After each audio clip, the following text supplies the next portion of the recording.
And we're back for another map analysis of the ISKT Season 2 map pool. With me today I have Pliskin. Hello. And Reynolds. Hello. And we're just going to talk a little bit about Kohat Toy River Valley AASv version 1, or Kohat for short. So Kohat is a Russia versus US map, and it's probably one of the more balanced maps in terms of faction bias. Now, for the US, they have 3 strikers across Humvee, whereas Russia has 2 MTLBs and 2 BTRs, but one of each of those is a 30mm. In terms of flag layout, it's pretty clumped in the center, but there's some trailing flags on the first flags for each faction. The majority of the combat is usually centered in the between Malakabad and Modsai, with the Chakar, Tartantyco, Sarai sometimes being pushed to, whereas Jasur and Sarasai are usually not in play very often. So what do you guys think about the faction bias for the US and Russia? Is there one team that has an advantage in this map? I'd say the US usually has a slight upper hand, but it's also it's an even cap map, so it means each team could have 3 flags each, and there would be no bleed. And in the situation where there's no bleed, the only way you can take tickets from the enemies by either killing them or taking down their FOBs or destroying their vehicles. And in terms of destroying vehicles, I think the Russians actually at least match the Americans, if not outpower them with the 2 30mm. Yeah, I agree with that the Russians have, at least in my point of view, have a slight edge on the vehicle front, with those 30mm being really deadly. You usually need to Wolfpack or get some lats on the BTR especially to take it down, because those 30mm are just raking havoc on the strikers. But then again, the US, in many players' opinion, has a slight edge in the weapons. Their weapons are slightly more accurate, slightly more controllable, and they have more optics, slightly. Yeah, and I would say even better optics. And the red dots are just...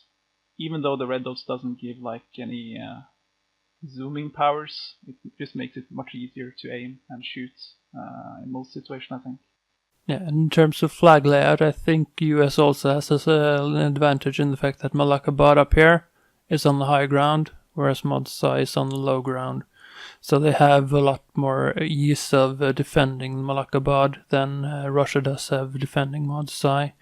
And Modsai doesn't have as many options in terms of placing FOBs near Modsai. They basically have to place it on Modsai or on this riverbed here, because up in this hill here, they're usually too exposed locations, so they can't easily reinforce Modsai from there. Whereas the US can build FOBs back here and up in the hills here, and they can easily move in on Malakabad to defend from there. So they have a lot more options in that regard as well. Yeah, I definitely agree with that. Much more comfortable to be the Americans on Malakabad than to be the Russians on Modsai. It is, because mostly as the Americans you can see them coming if you have scouts on both the hills, and even on this little hill here you can see basically all the movements of the Russians coming in towards you from Modsai, whereas as the Russians, when you have the defense, there's some pretty thick foliage, some fields, especially in this area, so it makes for an easy approach from the Russians. The Russians have a similar opportunity, but not as much in this area, where there's a steep hill at a compound just above the hill, so the Russians can try to infiltrate through there and push onto the point, but it's nowhere near as easy as just crawling in through the foliage and the fields and just crossing the road and moving in on the point.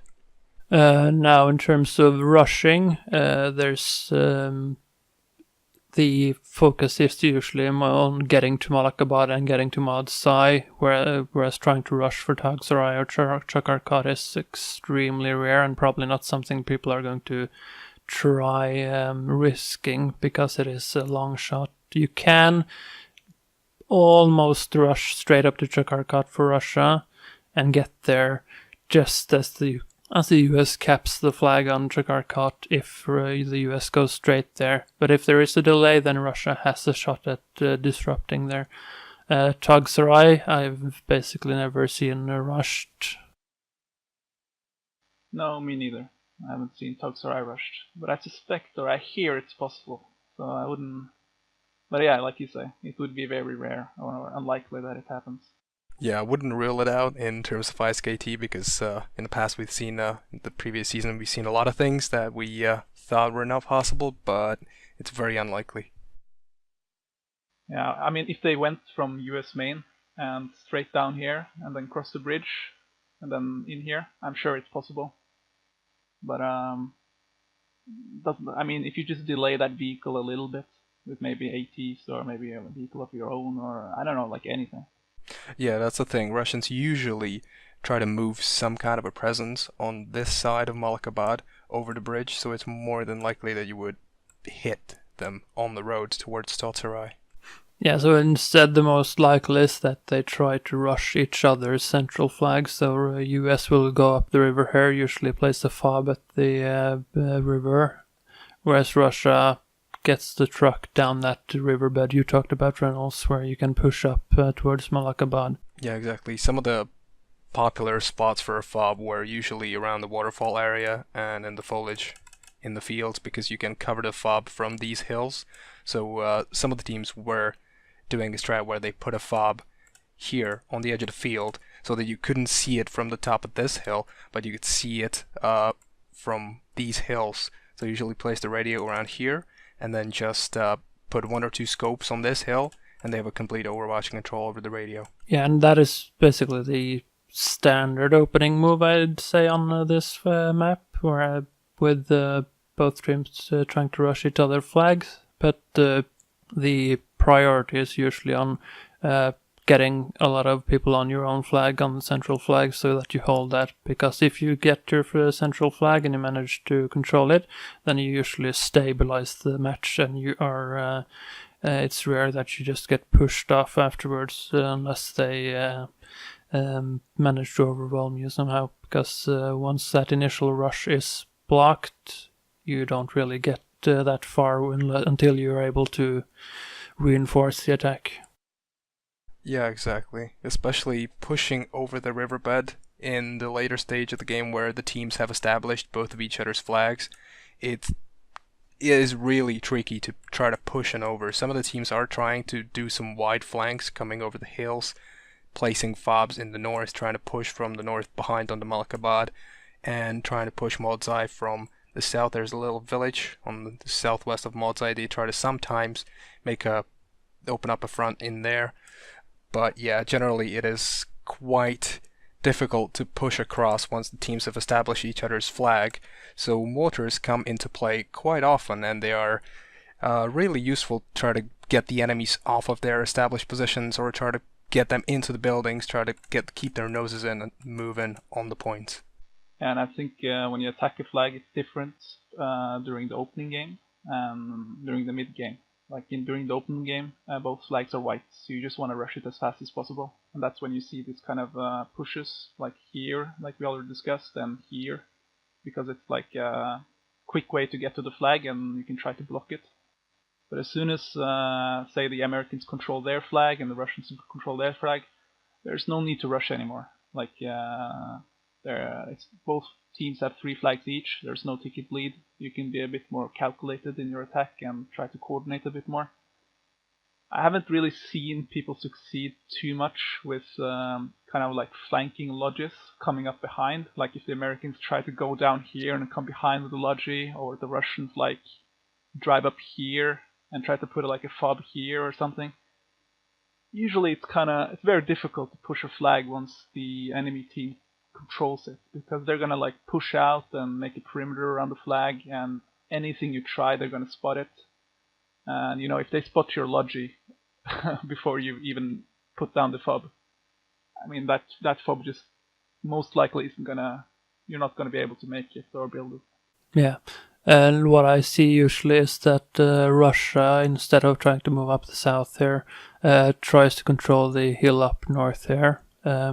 Maybe get a fob up way north between Shakar and Malak, but they usually try to contest up there because if you're only restricted to this little area down here for your push, it's going to be really hard to get up and contest the flag. On the other hand, US likes to try to get control of this hill here because they can get that attack from the west onto Modsai. I also think the vehicle positioning is pretty important here. Like the Russians usually like to put their vehicles on this hill somewhere, or on this hill somewhere, or even on this hill somewhere, because it's their natural defense line, this hill. Whereas the Americans, they like to put their vehicles here, or maybe here, even on this hill. Sometimes I see Americans trying to push down here. That's more like a flanking maneuver. But you often see on this map that the teams set up like the vehicles along their natural defense line. Russians on that side, and the Americans on the eastern side, and the Russians on the western side. Yeah, exactly. And if it does come to a stalemate when both teams have established the flags, then most of the tickets going off will be the vehicles, most likely. So the vehicle play on this map especially is very important. Yeah, and this is kind of why Kohat is my favorite map here, because there is so much potential for vehicle play. You have all these hills that can be used by both the sides even. And you have a lot of you need to always keep in mind how you position your vehicles, because you can't just park it on top of the hill, because any vehicle anywhere on the map can basically just see you and shoot at you from there, no matter where you pop up, because there's so little foliage and there's all these high hills that are so exposed.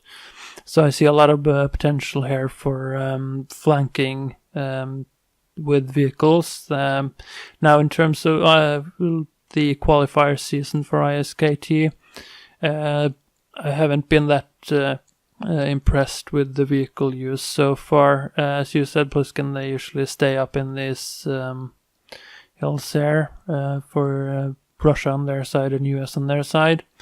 And then they usually just send something down here. But in my mind, vehicles aren't really anti-infantry. So the only time you want to use them is if you want to take out enemy vehicles. And so you don't want to expose them unless you actually are able to take out a vehicle. And that's usually not what I've seen so far. It's rushing vehicles into infantry clumps and stuff like that, instead of trying to use the flanks to ambush enemy vehicles. For instance, in pub play with the crows, I usually go all the way up around the north side of the map and pop up back here. Or I come down the dry river valley here and up on the hill here or here. And from any position, depending on what the enemy is doing, I'm able to take out 4 or 5 vehicles just with the Humvee crows there, because I come from an unexpected angle. I use the terrain to cover the vehicle, and I use infantry to scout for enemy vehicles so we don't get ambushed or anything like that. And I think that's something that's underused on this map, especially with the Humvee crows, because it's such a small and agile vehicle with the same firepower as a crows striker. So that's something I hope to see more use of, using this up here. For instance, if you go to this area around here, there's a good plateau where you can just back up a little bit and you're in cover from the entire map. But if you pop up a little bit, you can see the entire Russian position. And if you go to the hill up here, you can see almost the entire US position as well. So there's a lot of positions that are outside of the central area of play that can be very effectively used by any vehicle on the either faction side. Yeah, definitely, and it's really important, especially for the US side, to get the jump on the 30 millimeters, because the 30 millimeters, if they do get the jump on the striker's dead. So usually what the striker has to do is either wolfpack or try to get the element of surprise, try to hit him from the unexplored angle, as you said, try to get that advantage going, because the 30mm has just devastating firepower. Yeah, and that's what I've seen many teams do, that they wolfpack their strikers just to match the power of the 30mm. And the US actually can afford to do that, because the Russians doesn't have that many vehicles. I mean, they have 2 BTRs, one of which is 30mm, and they have the 30mm MTLB, and also the NSV MTLB, but nobody uses that, or just a few teams use that in some specific cases. But yeah, so the US side can afford to, for example, wolfpack Crow with a striker or 2 strikers just to get the edge on the 30mm. But I also noticed you said you like to go on this hill with the Crow. With the American. When you play at the American side, you go the Crow in this area here. That's also very good for, it gives you a unique ability to harass vehicles leaving main. Because the roads, they essentially only have one road, which is this one from main. They can take another road, I think, but it's going to be a very long way around. So if you're like in this area, you're going to see every vehicle leaving main. And many teams like to put their repair stations here as well, so they don't the Russian vehicles doesn't have to go all the way back to main. So if you're in this area, you're going to see probably the repair station base, and you're going to see every vehicle leaving and going to main. And even if you can't destroy every vehicle, you're going to be harassing them and delaying them, and you're going to have information, and it's just going to be a pain in the ass for the enemy team.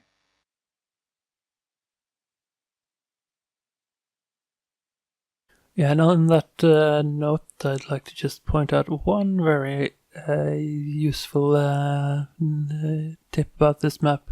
The ridge all the way up in the north side here, from I think it's this area, or maybe this area, if you take one guy up here with the binoculars, he can basically see the entire map all the way down to here. They can see all the fobs, all the vehicle movements and all that stuff. So if you have just one guy up here, he can basically give you intel on everything that's happening that's not on the south side of any of the hills here. And that's a very powerful position that I rarely see used up here. It's interesting that you say that. It's something, at least my team hasn't used that much, but we're kind of realizing that, actually, you know what, some maps it's worth probably just putting like one guy just to spot, you know, because if you have the squad leader kit, you can put markers on the map, and like you say, some positions on the map, you can see the whole map essentially. So you can just like drop markers everywhere, tell them where. Although I will say that I don't think infantries render at certain distances.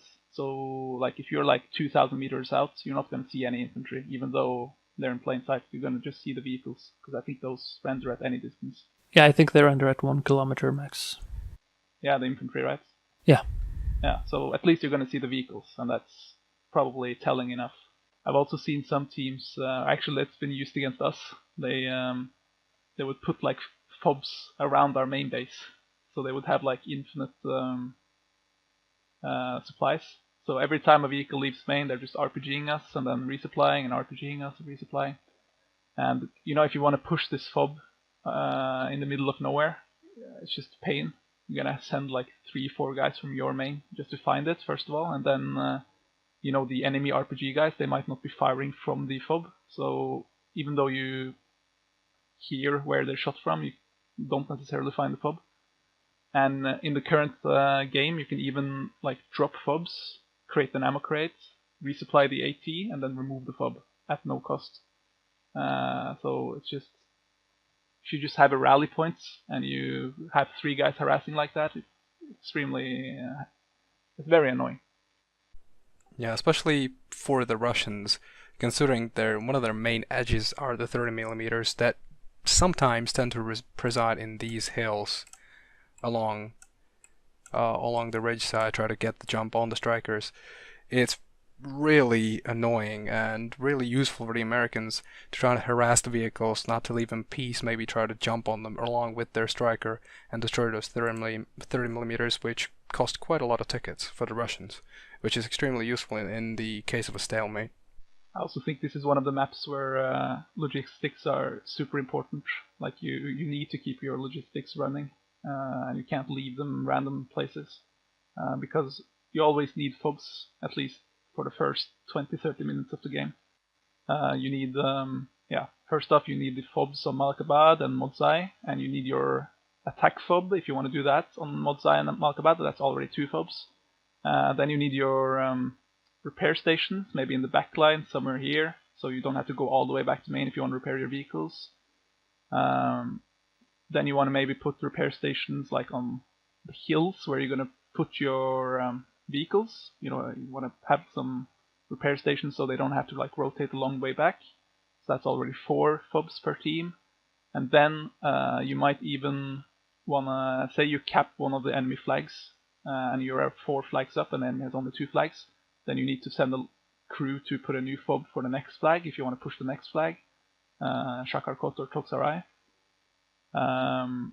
And if you lose your attacking FOB on Modzai or Malakabad, then you need to put up a new FOB. So it's like a lot of possibilities to put FOBs, and having like logistics running actively, that's really useful on this map, which is as big as this one.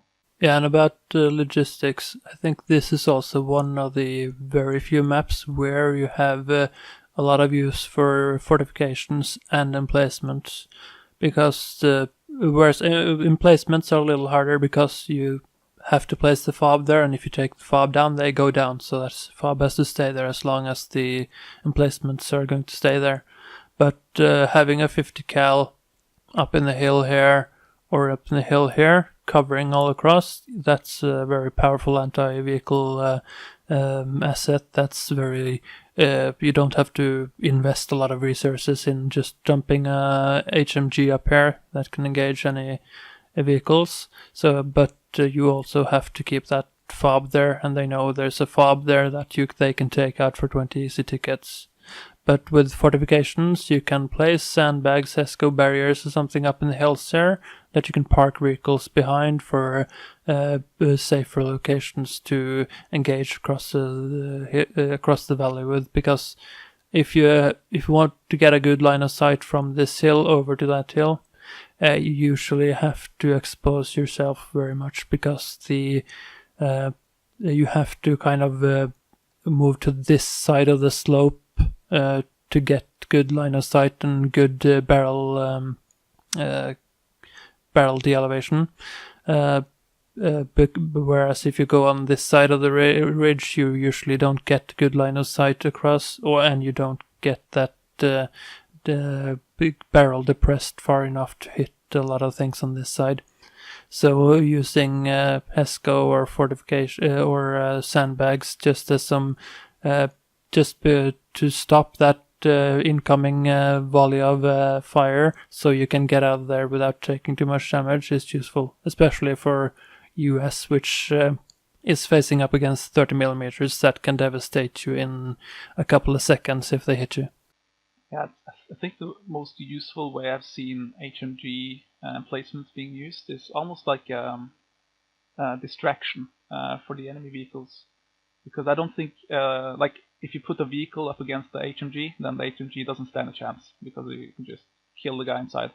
But as soon as the HMG is like supported by a vehicle from another angle, say the HMG starts shooting, then the enemy vehicle has to respond, right? He has to aim at the HMG and kill the guy inside. It's not a problem in itself, but if another vehicle starts shooting at that vehicle, then like while he's trying to take out the HMG guy, then you're starting to have problems. So like if the striker is here and there's an HMG here shooting at the striker, and then suddenly BTR starts opening up from this hill at the striker at the same time, then the BTR is in, the striker is in deep trouble.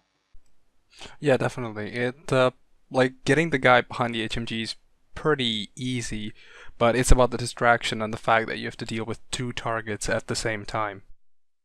Yeah, and the HMG is really strong. It's not that. It's just that he's easy to kill the guy inside. But while you're killing that guy inside, there's another vehicle shooting at you. So you have to make a choice. And there are I usually run around in these hills a lot, so there are a lot of positions where you can effectively hide emplacements as well, so they're not easy to target for vehicles because they're just barely visible to them. So unless they know where they are when they start shooting, it's going to take a lot of time for them to be able to target that position, so they can get away with some damage. And that is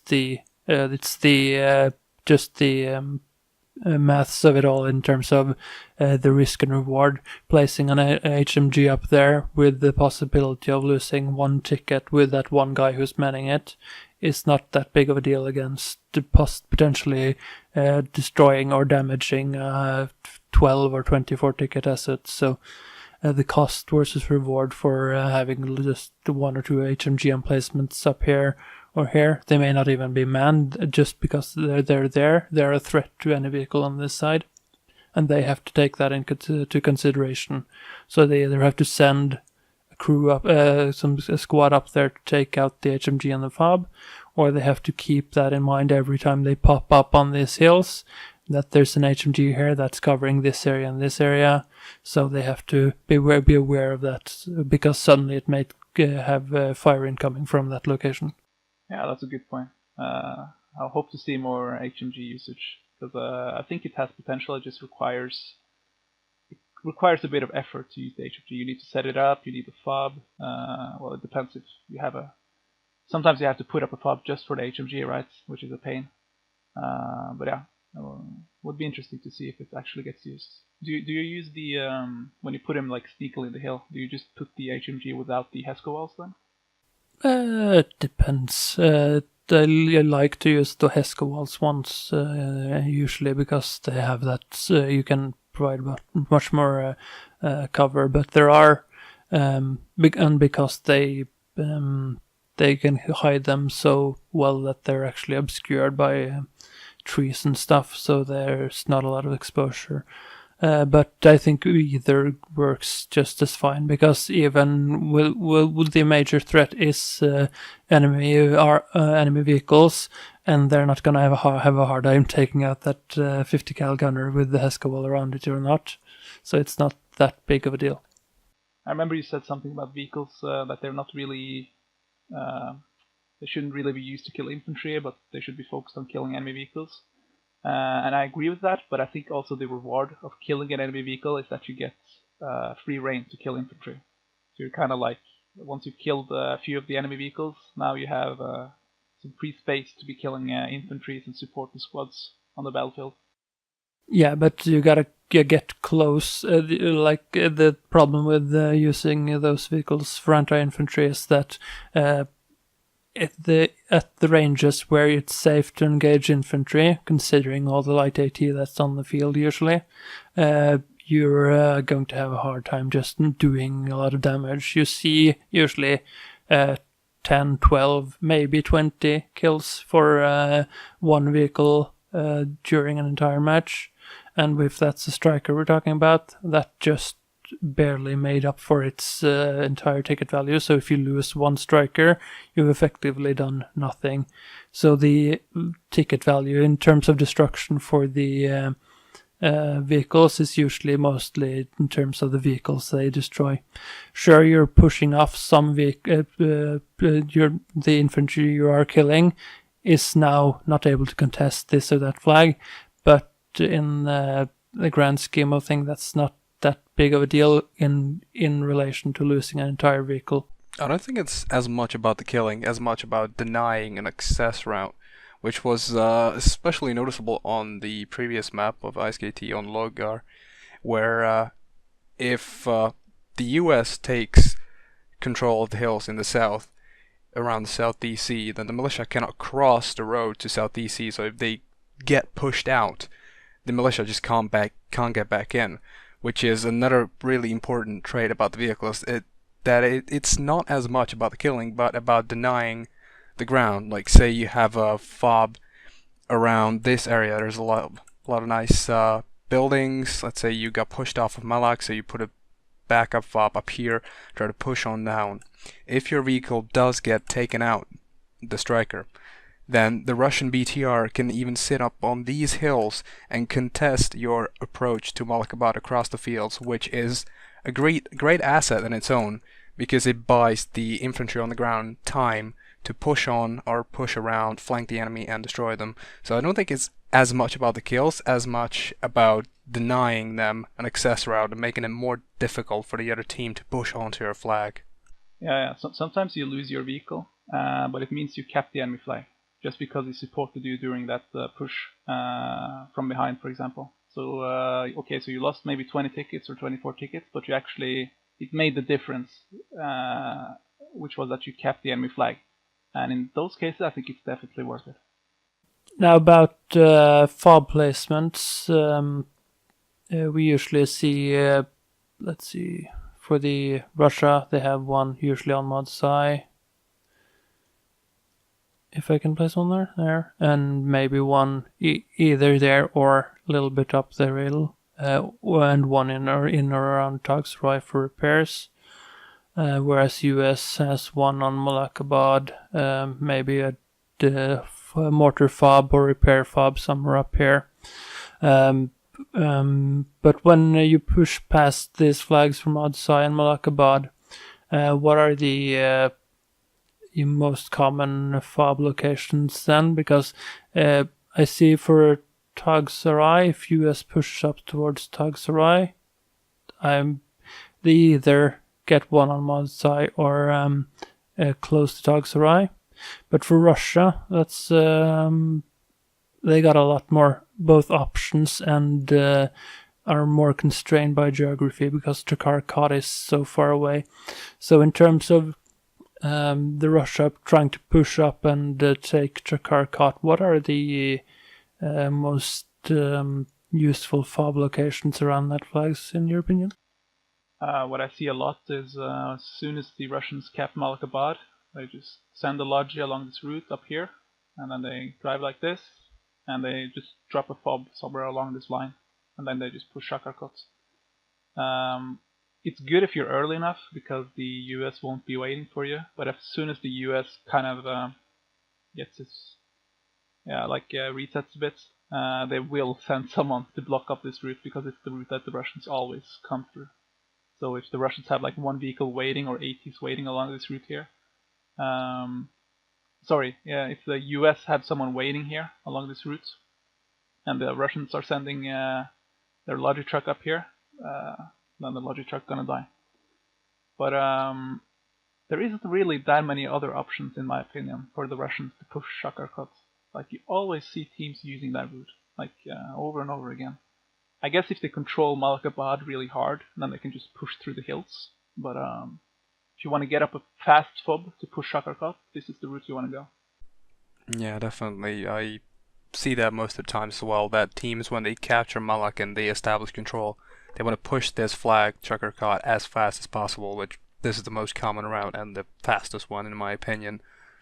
And when it does get to the point when the Russians tried to rush, Shakarkot failed, they lost their fob here, they usually try to go through the hills, just up a slog, but they don't try to push hard, because maintaining the control of the Malakabad gives them the ticket bleed, so they rather control on the defense of Malak rather than pushing into Chakar.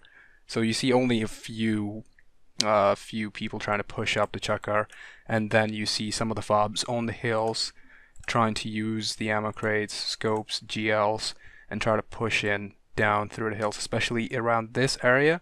There's like a little gully and a little bit of foliage that gives you terrain cover if you do move down the hill, and it gives you an opportunity to strike on the Shakarkot, especially around these buildings if you move up along the gully up to the fields. So that's one of the more common routes. But as far as the fob placements go, there's not really that many options. Yeah, I think this is another advantage with the US in this map. The distance and the direction of the attack from Malakabad to Chakarkot is a lot harder to successfully pull off than US pushing from Modsai to Tagsarai. It's this route of advance. that this route of advance is a lot more natural than pushing this way and then up here, when the US has a route of advance from this direction here, which basically intersects the Russian line of advance.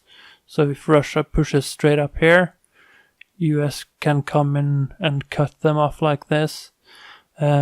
Whereas if US pushes up here, Russia can't do the same. They have to meet head on instead.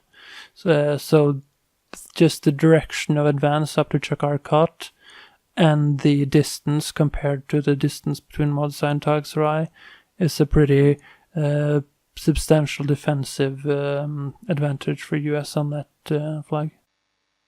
Yeah, the US have a bit more options when it comes to, say, US caps Modzai and they want to push to Toksarai. They have a few more options, yeah, like you say. I mean, they could do the parallel thing to what the Russians would do, like send a logic truck over this, and then just put a fob somewhere here. If they want to be really fast, they just drive down here. You can like get here really fast, up here, and then they just put a fob somewhere here and push Toksarai. And if that fails, because the Russians are all waiting for them, then they can just do like you said, just simply push it with rally points and go to Toksarai through this route. Yeah, but what the Russians do have, I guess, going for them is if they do manage to get out of their main and flank around the hills into this area, they can disrupt the American attack by shooting them in the back as they try to move up these hills and this road.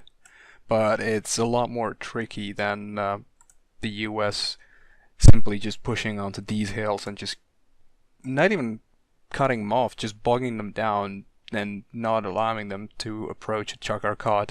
And what this does is not only defending Chakarkat, but it also gives the Americans a lot more maneuverability, because now they're locking off resources of Russians in the middle of nowhere that can't really do anything, and they can from these positions still support the attack onto Malakabad. So they're making themselves extremely useful. Now, there are also the two remaining flags of Jasura and Sarasai over here. But those are two flags that I've barely ever seen in play. Sarasai is in play once in a while in the public games. I don't think I've seen it on a competitive match. But I've never ever seen anybody go down to Jasura, and that's again, look at this distance. When Russia has to push up to Chakar and take that here, they have to attack from here or here, and their route of advance is now through the entire enemy forces, whereas when US takes Tagsarai, they can just go up the river here, or down the river here, which this one follows their line of advance, whereas this one is directly from their fob that is very often active still. They may place a fob on Mod's side that they're pushing from, but very often they use rally points and just push from this fob here.